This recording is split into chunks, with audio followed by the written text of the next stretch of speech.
Dan ini dia, belum ada jawaban untuk Cloud-nya. Karena Minotaur di ban, salah satu hero yang mudah sebenarnya untuk bisa meng-cancel Blazing Duet dengan efek Storm dia ya, dengan knock up ke atas. Dua pick sekarang Fredrin, Martis juga masih ada kalau mau bermain agresif mungkin, early aggression. Pakito juga masih bisa dan Pakito. sekarang ada backline lebih lemah ya dari sisi Onyx, jadi mungkin pick Yuchong itu bisa keluar. Tapi ternyata Terizla yang akan jadi opsi yang lebih diunggulkan oleh AP Brand. Ya, Terizla ini selalu keluar juga untuk Terizla yang bersama dengan Beatrix. Langsung diambil. Marksman dibuka juga, XP laner sudah terlihat sekarang. Emang Beatrix ini jadi counter yang selalu digunakan ya kalau melawan Cloud. Biasa kita melihat Leslie, tapi berhubung AP Brand emang tim yang lebih suka team fight, Leslie di team fight kurang mantep lah dibandingin sama Beatrix. Menurutku lebih ke ini juga sih. Kalau di landing phase-nya lebih pasti Beatrix ya. Kalau dari Leslie itu nunggu 3-4 item baru jadi, baru dia ikut team fight atau baru efisien. Damage-nya berasa, tapi Beatrix dengan satu Furious Hammer ini berasa damage-nya dia. Apalagi ketika udah ada Banned Rage, udah ada pakai Render Apathy, Nibiru's range-nya juga begitu pegang di Manhunter Sword. Dan Masha akan dipertontonkan kembali. Tadi Masha di game yang ketiga, HP bar 3 aja langsung ditabrak loh tadi. Udah gak dikasih main banget. Karena Boots udah behind ya, dia masuk nge-dive langsung ke backline juga nggak bertahan lama sama sekali.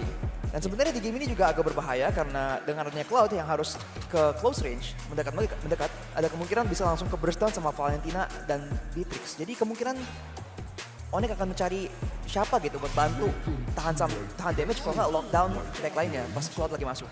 Ya, dan hero dari Ogwen di ban juga, ini dia. Grok yang terban. Dan sebenarnya dari Beatrix di sini bisa menjadi makanan untuk Masha ya. Karena dengan full bar HP yang tebal, Thunderclap ini akan bisa membuat Beatrix tidak pegang senjata. Senjata jatuh antara diambil atau menjauh terlebih dahulu. Jadi ada beberapa second waktu yang akan dibaying atau dibeli nantinya oleh Butch ketika ada team fight besar yang terjadi. Tapi untuk saat ini berarti dari segi team fight ada opsi, tapi sebenarnya kalau dari sisi mulai fight, AP Brand masih ada keunggulan, masih ada penalty zone yang bisa langsung ke arah backline. Jadi untuk Onyx, mereka juga harus mengamankan atau mengambil hero-hero yang bisa follow up dari sisi AP Brand. Martis ban, hero fighter yang memang sustain ya, apalagi dengan efek decimate yang bisa dipakai. Tapi sebenarnya aku mengira tadinya bahwa AP Brand lah yang menginginkan untuk menggunakan Martis. Tapi di-ban oleh mereka, jadi jungler mereka masih hidden, masih sejauh ini belum terlihat. Fredrin Akai juga masih sangat-sangat sering untuk terlihat. Hayabusa ban, Assassin. Oke, lagi dan lagi ada Assassin yang masuk bengkel ya, ada 4 Assassin sudah terlihat. Dan ini berarti mereka respect oke lah, karena memang Assassin mungkin bisa jadi meta yang sekarang kita ban, kita bakal paksa untuk main tank, fighter, jungler aja. Jadi kita bakal main hero-hero durable, hero yang tebal, dan kita akan memaksimalkan siapa yang buat kesalahan nih. Siapa yang kepancing untuk melakukan inisiasi atau team fight. Dan no Kufra sekarang. Kalau tanpa adanya Kufra, Lancelot kemungkinan bisa keluar. Satu Assassin terakhir yang tersisa. Lancelot ya, yang masih fleksibel dan outplay potensialnya lebih tinggi ya. Dan ternyata pick pertama dari Onyx adalah Fredrin. Dari frontline, dari crowd control karena balik lagi mereka tuh udah punya backline yang solid, jarak yang cukup oke. Mereka hanya harus mastiin backline-nya tuh nggak langsung ketabrak. Jadi Fredrin pilihan oke, tapi nggak flex lagi ya karena udah kelihatan langsung bakal kemana. Ya, dengan adanya Masha ya besar kemungkinan bakal bermain sebagai jungler. Tapi Masha-nya, Keyboy juga pernah pakai Masha kan? Iya juga sih. Iya kan. Kalau mau jadi Masha roamer ya gak ada salahnya gitu loh. Ya memaksakan misalnya kalau Lancelot diambil ya udah Masha bakal nempel buat ke Lancelot. Kalau ada ya karena di bandnya Kufra kemungkinan bakal ada Assassin yang dipakai oleh AP Brand. Dan buat AP Brand, Assassin boleh-boleh aja tapi kalau begitu balik lagi mereka yang bakal agak squishy loh. Jadi kemungkinan Assassin tapi seorang yang lebih tanky juga. Dan ternyata ada Baxia dan inilah combo Baxia Angela. Baxia Angela 4-1 berarti formasi dari AP Brand. Mereka akan invade dari awal dan akan membiarkan ya. Ini jelas banget di mana tugas dari Super Marco adalah farming, jadiin item, ikut team fight akhirnya. Wah ini berbahaya banget sih. Baxia, Angela, dan Valentina ini berarti mid lane-nya akan sangat sulit untuk dikontes oleh Onyx. Dan mereka kemungkinan nggak bakal dikasih kesempatan buat cari pick off atau bahkan kontes buff. Yap, dan durabilitas ya. Ini kontes siapa yang lebih tebal, siapa yang lebih kuat untuk ngebaying time sampai damage dealt mereka selesai. Siapa ini yang dari Onyx ya yang bisa tahan pressure dari Baxia buat mastiin buff itu nggak bakal langsung direbut berkali-kali. Bentar. Novaria kembali, oke. Jadi mereka bisa main dari belakang juga. Dan sebenarnya Baxia ini kalau jadi jungler semisal ya, dia bakal jalan kaki dan akan susah buat keluar dari real world manipulation. Dan juga dari Astral Meteor ya, jadi double slow dari Gift Novaria ini bisa jadi masalah besar. Tapi ada healernya sekarang, jadi Astral Recall kalau ditembakin terus-terusan di heal aja. Jadi efek cicil, efek pop dari Novaria ini agak ke negate sekarang. Jadi memang lebih ngandelin slow-nya ya daripada damage-nya. Yap. Yes, dan itulah tadi teman-teman kita sudah menyelesaikan ban and pick di game yang kali ini akan menjadi penentuan bagi kedua tim. Kita akan melihat apakah akan ada game kelima atau sebaliknya. Maka dari itu langsung saja saya kembalikan lagi ke caster yang sudah bersiap-siap di sebelah sana, Ranger Mas dan juga Choji. Silakan. Thank you Mas Kireka. Match point. Poin penentuan untuk Onyx Indonesia dan juga Epic Brand. Karena mereka harus membawa game ini ke game yang kelima, Choji. Yes. Karena kalau tidak, Onyx harus mengakui kekuatan Epic Brand. Tapi kalau game kelima, semua udah reset, semua akan menuju ke best of one.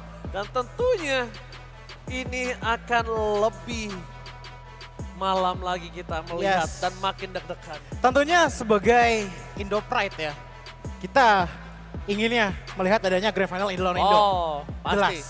Pasti. Yes, maka dari itu kita doakan semaksimal mungkin. Dan good luck untuk Onyx dan juga AP Brand. Langsung saja kita lihat untuk game keempat AP Brand melawan Onyx. Kita tetap harus semangat untuk mendukung dan di rumah juga jangan kendor kolom komentar, ramaikan dukungan kalian.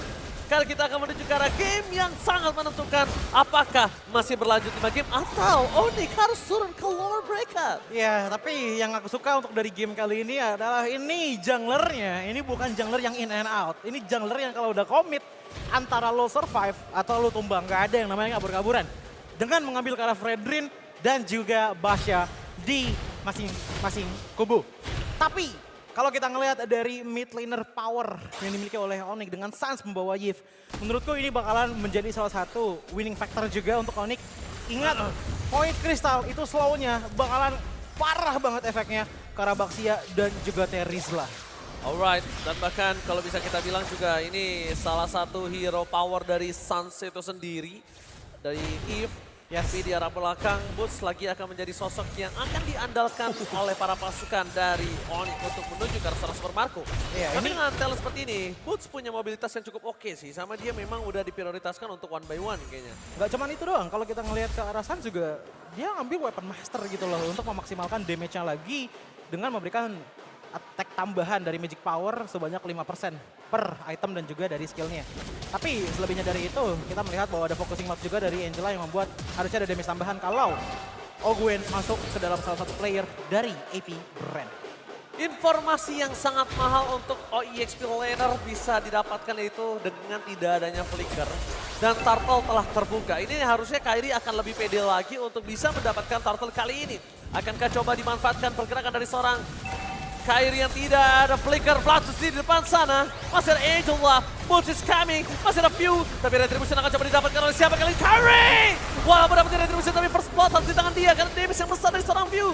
Benar-benar memberikan burst yang tidak bisa ditahan oleh seorang Kairi. Tapi mundur ke arah belakang, Boots mencoba diselamatkan. Akankah ada pertukaran kali ini? Boots harus menjadi korban kedua. Keganasan dari AP Brand. Yes, dengan prolong team fight, ingat Ogwen di belakang sana selama masih ada mana, heal akan terus dikeluarkan, apalagi kalau misalkan menggunakan Roam Favor. Bahkan Keyboy pun tadi sudah mengeluarkan beberapa Void Blast juga, tapi sayangnya masih belum punya efek yang begitu signifikan menuju ke arah KLZ. Bahkan Keyboy satu baris tersisa dengan tipis sekali darahnya masih bisa flicker ke belakang sana, tapi lihat View juga mencoba untuk menahan dan bahkan Keyboy pun tumbang. Ogwen flicker ke belakang sana menuju ke arah belakang, tapi Kairi langsung saja lakukan charge, tidak ada kata kabur karena itu dia Operation Slash dari Kairi. Begitu manisnya tapi langsung ditukarkan lagi dengan Frenzy menggunakan penalty zone dan juga revenge strike-nya. Apakah Keyboy tadi tumbang dengan adanya purple buff yang membuatnya terpatok sekali? dan langsung turun di depan sana. Tapi kayaknya harusnya kena buff sih. Harusnya kena buff sih menurut aku ya. Yes. Tapi para pasukan dari Onyx kayaknya mereka udah mulai ketinggalan 2 poin kill. Walaupun tempo yang sangat mahal didapatkan oleh para pasukan AP Brand, tapi ternyata cewek masih lebih. Dengan adanya Ogwen membuat Onyx sustain banget untuk team fight-nya. Lihat, Ogwen bener-bener harus nge-heal view. Onyx harus benar-benar bisa sustain team fight-nya. Harus dipaksain lagi. Kalau mungkin kasusnya tadi tidak ada Angela, Onyx itu cepat banget untuk nge-pick off dari seorang view. Itu dia, masalahnya Kairi ini menggunakan Fredrin yang kita sudah tahu bahwa Fredrin kalau udah kena slow, itu benar-benar berat banget untuk bisa kabur dari situasi tersebut. Ditambah lagi dengan view yang menggunakan Valentina. Sorry to say, sisi powernya dengan Terrified itu bakalan enak banget kalau misalkan dikombo dengan penalty zone.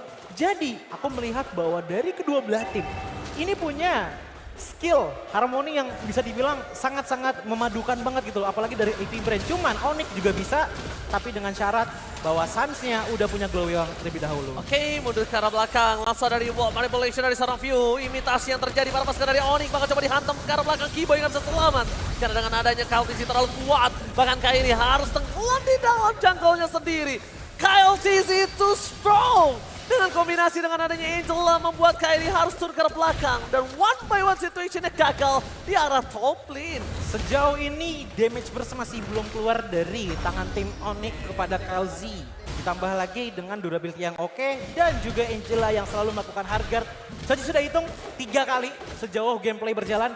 Itu semuanya menuju ke arah KLZ yang membuat dia susah sekali untuk ditumbangkan. Tapi ingat, masuk ke arah late game menurutku Basha itu akan fall off. Apalagi menghadapi cewek yang menggunakan Cloud. Gak harus melulu menggunakan Blazing Duet, bahkan basic attack-nya saja mungkin di menit 15 sudah cukup sebagai poking damage terhadap Basha. Bahkan kalau gue pribadi ya, gue ngelihat power dari seorang Cloud itu di arah Battle Mirror Image dan juga poking. Kalau main di arah metode late game. Jadi gimana caranya dia bisa nge-poking sampai orang tuh berpikiran kalau damage-nya itu nggak terlalu sakit. Iya, tapi tiba-tiba bocor aja. Tiba-tiba bocor. Karena itu yang terjadi ketika kalau misalnya hero-hero tanky seperti ini ketemu Cloud, mereka itu kan kira oke, gue bakal nahan sedikit nih damage-nya. Tapi dengan brebet, seret langsung hilang begitu saja. Cuman match-up-nya jadi kayak game pertama, dimana kalau misalkan cewek single-lock target, itu damage-nya emang massive. Tapi kalau aku compare dengan Beatrix, menurutku itu bakalan menjadi sedikit perbedaan yang kelihatan lah.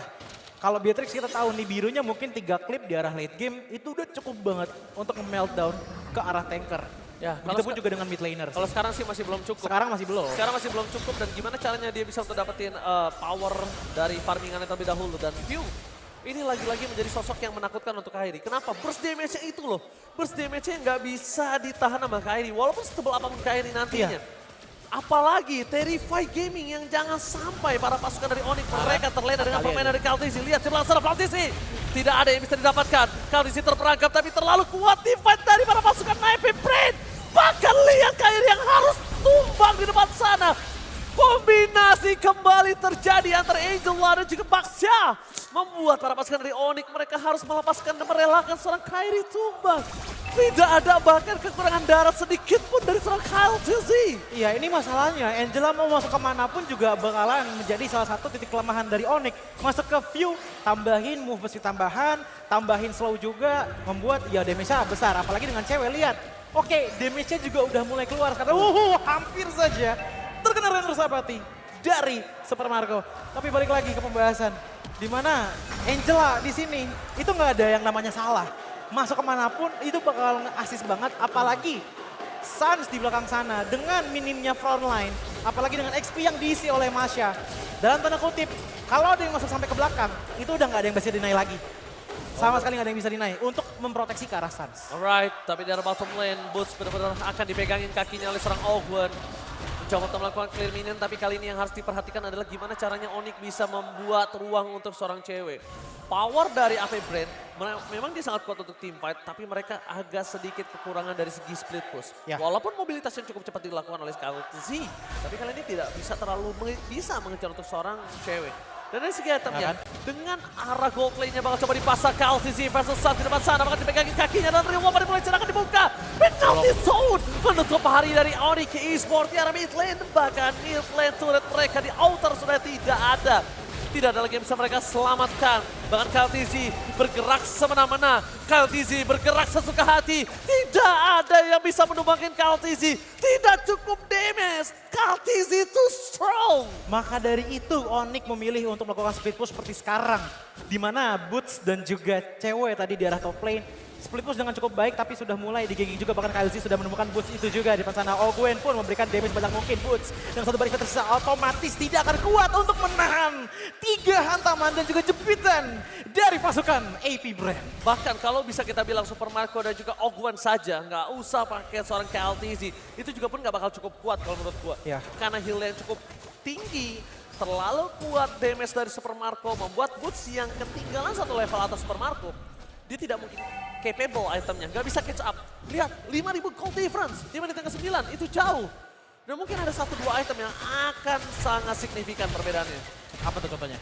Contohnya, sekarang dari Boots belum punya 3 atau 2 item. Mungkin sekarang dia cuma 2 item aja. Itu juga kalau dapat farmingannya. Sedangkan Super Marco mungkin udah punya 3 item. Lihat Kairi nggak bakal dikasih masuk. Nggak butuh power of retribution.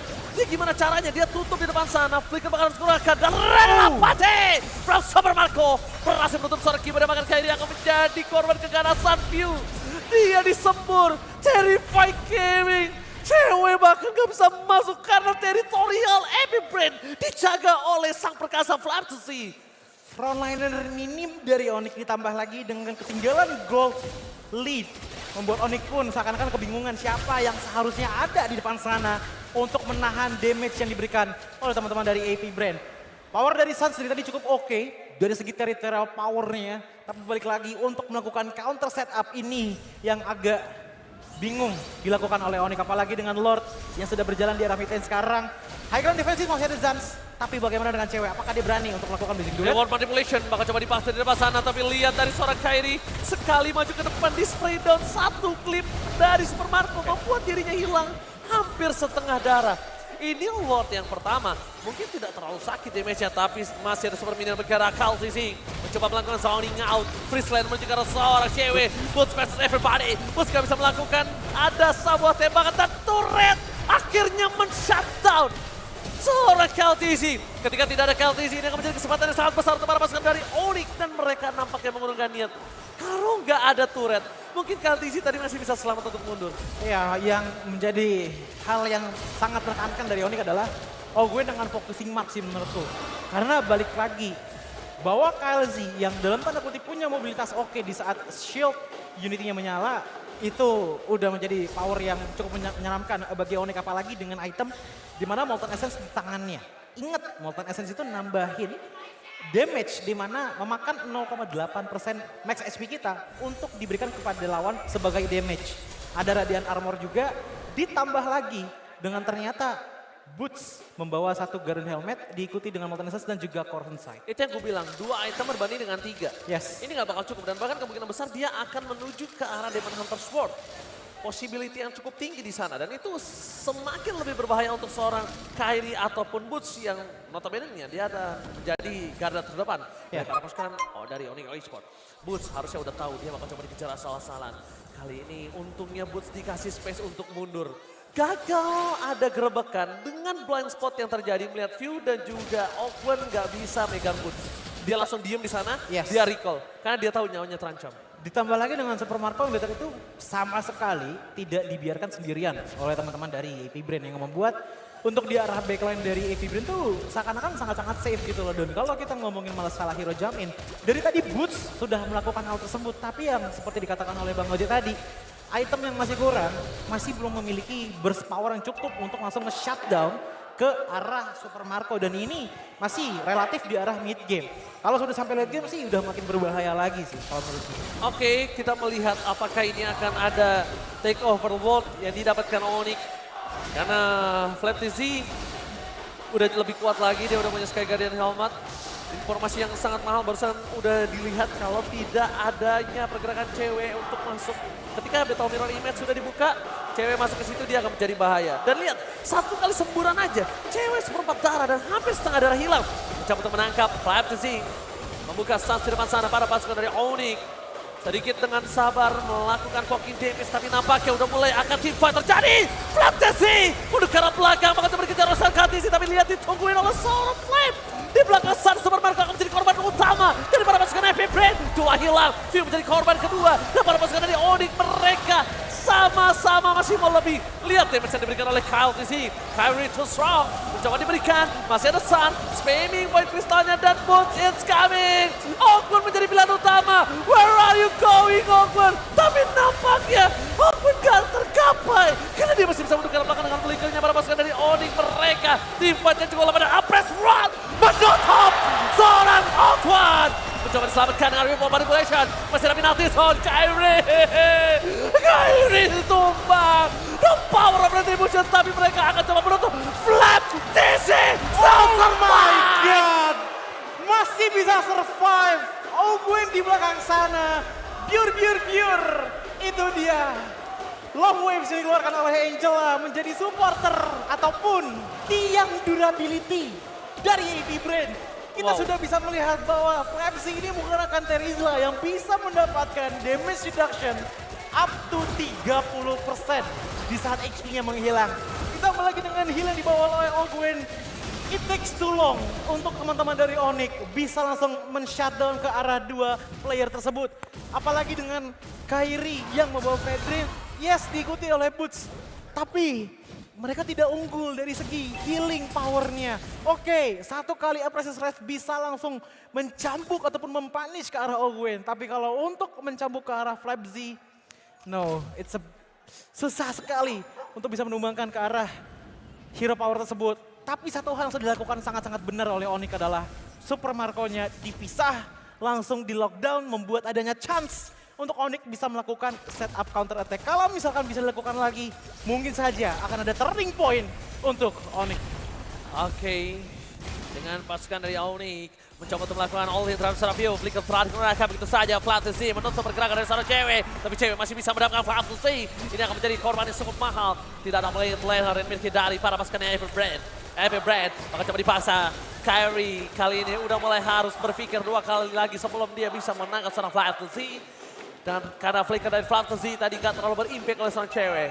Ya, ini udah mulai mereda dari segi kondisinya. Bahkan damage leaderboard, walaupun teman-teman dari Onyx lagi fall off dengan perbedaan network di angka 6.000 Suns, tetap bisa memberikan damage yang paling tinggi untuk di menit 15 kali ini dengan 60.000 damage yang dikeluarkan. Tapi Onyx sudah mulai berasa my damage. god, ini masih itu Blazation telah dibuka, tapi spray down from Super Marco. Tidak ada flicker kali ini untuk para pasukan dari Flapsy. Tidak bisa menuju ke belakang. Damage terlalu besar. Penalty start for defensive. Apres Squadnya gagal. Tidak berhasil mendapatkan apa-apa, tapi shutdown yang terjadi oleh Pulse. Thunderclap yang sangat mahal membuat Pulse berhasil mendapatkan 1 point kill. Mundur ke arah belakang, para pasukan dari Onyx mereka sadar telah mendapatkan keuntungan yang sangat mahal. No Flapsy for this time. Tapi walaupun begitu mereka tidak bisa melakukan load karena load masih terlalu jauh. Oke. Yes, cewek dengan cloud-nya sudah mulai kelihatan bisa membocorkan HP dari KLZ. Tadi kita lihat dengan blocking damage yang dikeluarkan oleh cewek itu cukup banget untuk bisa hampir saja menumbangkan ke arah KLZ. Menurutku untuk Onyx di menit kali ini, power yang mereka bisa andalkan untuk bisa memenangkan game kali ini adalah kiting power mereka. Mereka bisa front to back dengan cewek dan juga Suns asal tidak terkena pocket on string dari seorang Ogwen. Untungnya dengan adanya Battle Mirror Image sepertinya pelarian cukup masih mudah dilakukan oleh teman-teman dari Onyx. Tapi untuk Kyrie yang dari tadi harus mencari solusi bagaimana caranya di saat Kyrie masuk ke arah front line. Dia tahu di saat dia tidak bisa pulang, tapi setidaknya ada trading yang baik untuk Onyx. Entah itu menumbangkan ke arah Super Marco ataupun View. Dengan View itu hanya butuh 2 skill source saja untuk bisa hampir me-one shot ke arah seorang cewek. Dan Lord akan hadir dalam 3 detik lagi. Oke, Lord sudah hadir. Kyle TC sudah berada di garis depan. Kalau melihat para pasukan dari Onyx, mereka akan coba mengejar seorang cewek. Bahkan retribution telah dikeluarkan, informasi yang telah diberikan ini adalah tidak ada retribution dan tidak ada sprint. Kalau ngomongin soal untung, ini mungkin agak lebih di arah Kyle TC. Karena dia tidak terlalu lama seperti Prince seorang cewek, tapi lihat Ogwen telah keluar dari hardguard-nya. Udah ke arah belakang, fokus dari seorang Boots. Terus ke seorang Ogwen, oleh begitu saja. Dapat satu momen kill, Flatisi nampaknya tidak terlalu berarti karena Blast Duet. Terlalu cepat, membuat View berhasil mendapatkan satu momen kill untuk seorang cewek. Flatisi hanya immortality-nya saja yang pecah. Dan dia tidak bisa ditumbangkan, karena cewek sudah tumbang oleh seorang View. Sama-sama bermain backline. Kalau kalian sadar, Onyx ngincer backline dari Epic Brain, sedangkan Epic Brain juga ngincer backline dari Onyx. Jadi sama-sama backline yang diserang. Dan bahkan kalau misalkan kita ngelihat dari Suns itu sendiri ya, dia tuh sempet nggak bisa kabur di arah early game-nya. Tapi sekarang untuk di arah backline itu sudah mulai diamankan. Karena kenapa? Bukan karena ada yang jagain, tapi Boots-nya juga ngincer ke arah backline yang membuat fokusnya justru ke arah Boots. Dan Suns pun dilepas begitu saja membuat dia memiliki territorial power yang sangat kuat menggunakan Yave-nya. Oke, Kyle Sisi standby on position. Dengan adanya hardguard, tanda mark dari hardguard ini membuat para pasukan Onyx harus bubar. Dan mereka sadar, mereka harus dorong dari laning di arah bottom lane dulu sih kalau Onyx, kalau mereka ingin bisa mendorong dari segi laningnya. Top lane udah pasti kedorong, karena dari Angela itu agak terlalu lama kalau untuk melakukan clear minion. Tapi mereka bisa possible-nya dorong di arah mid terlebih dahulu. Dorong sedikit, biarkan Boots mencari di mana yang harus bisa dimakan di arah belakang. Karena Kairi udah megang lordnya, Kaltizi akan all in sebentar lagi. Dan para pasukan dari Onyx, mereka telah mendapatkan informasi di mana Super Marco berada dengan adanya Raynor Apathy yang sudah dikeluarkan Choji. Seperempat saat terakhir, para pasukan dari Onyx, mereka udah mulai membuat barikade untuk seorang Kairi bisa bertahan di arah Lord. Mereka mencoba mengejar Kaltizi, maka teman dipasang begitu saja. Tapi Kaltizi masuk ke dalam, para pasukan dari Onyx, mereka mencoba untuk memasak Kaltizi. Tembakan retribution from Kaltizi! Berhasil didapatkan, tapi bukan itu masalah utamanya. Gimana caranya mereka bisa mempertahankan lane mereka? Walaupun begitu, Kaltizi harus menjadi korban keganasan. View, di one manipulation, Raynor Apathy, gagal the plastic duet from cewek. Berhasil mendapatkan satu point kill, mundur ke arah belakang cewek. Cewek harus tertinggal, Flatis itu strong. Bakal bot, bergerak tidak ada yang bisa mengcovernya, Cody. Yes, satu pertukaran terhadap cewek tapi ditukarkan dengan adanya dua player ditumbangkan dengan View dan juga KLC yang hilang. Tapi problemnya adalah Onyx dengan Lord yang sedang berjalan ini akan sedikit merepotkan ya untuk bisa menahan wave yang lainnya yang datang dari top lane dan juga di arah bottom lane. Yang dilakukan dari Onyx menurutku sangat-sangat pintar sekali dengan Boots di arah depan sana. KLC-nya memaksakan untuk mengambil ke arah Lord. Tapi dengan paksaan tersebut, Lord-nya hanya menjadi Lord untuk menambahkan durasi permainan saja. Mengingat dengan dua player yang hilang, push potensial yang didapatkan oleh Epic Brain tidak bisa terlalu efektif. Apalagi dengan Suns yang masih hidup dengan real world manipulation-nya. Onyx sudah mulai menunjukkan seberapa tajam kekuatannya untuk di menit kali ini. Tapi satu hal yang harus di-note, Boots ini benar-benar harus banget fokus untuk bisa ngambil ke arah backline seperti tadi. Karena di saat Ogwena sudah hilang duluan, itu menjadi momen manis untuk Onyx melakukan team fight. Dan itu dia yang sempat aku bilang di early sebelum game pertama mulai. Kalau misalnya Kairi ini, walaupun pemegang retribution terbaik di Indonesia, tapi dari kemarin Kaltizi dia dengan sangat confident masuk ke arah belakang. Dia pede banget bisa adu dengan seorang Kairi. Dan memang terbukti beberapa belakangan ini, Kaltizi ketika pertemuannya dengan Kairi, dia lebih unggul dari objektif yang dia miliki. That's why di arah group stage kemarin dengan ada kemenangan 2-0 dari Epic Brain, itu kebanyakan dari Kaltizi dengan retribution yang sangat mahal. Yes. Maka dari itu, ini akan menjadi kontes lagi untuk di Lord berikutnya yang akan hadir dalam sekitaran mungkin 50 detik lagi bagi kedua belah kubu.